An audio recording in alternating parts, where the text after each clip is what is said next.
Number 85, doing the x and y, I've got my two forces here, 400 and 500, and I know my angles are 50 degrees and 40 degrees.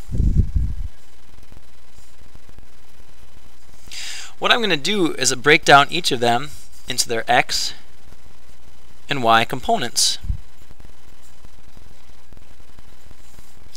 So I'll use the sine, so I'll say the sine of 50 degrees is equal to, I'll call this y over 400.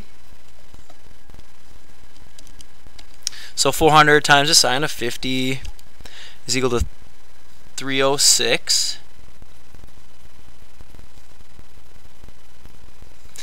And I'll call this x, so I'll use the cosine. So the cosine of 50 degrees is equal to x over 400. And I get 257. Now I'll call this one x1, so I'll use the cosine of 40 degrees is equal to x1 over 500. So x1, 500 cosine 40 equals 383. I'll call this y1, so I'll use the sine. The sine of 40 is equal to y1 over 500. So y1 equals 500 sine 40, 321. So now what I've got, I'm just going to make a new picture, because once you break it into its x and y's, you can actually cancel these guys out.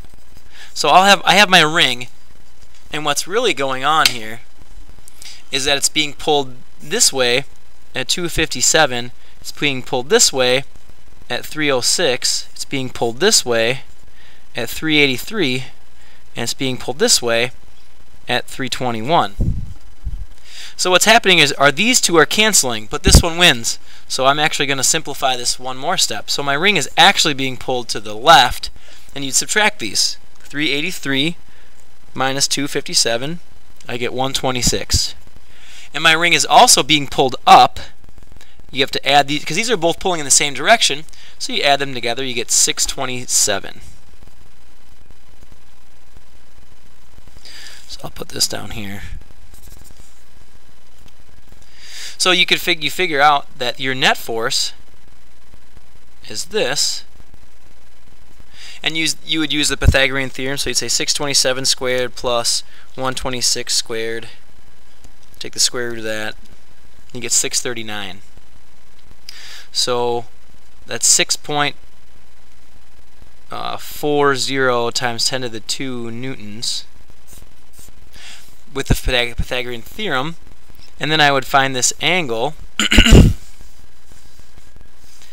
I'd use the inverse tangent of 627 over 126.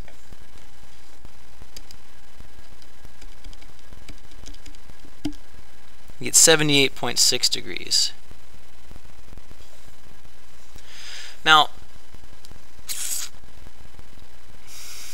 now I know that's not the same angle, but I have no idea what angle the book is referencing, because I know it gives you the angle of 85. It says the angle is 51.3, and I have no idea.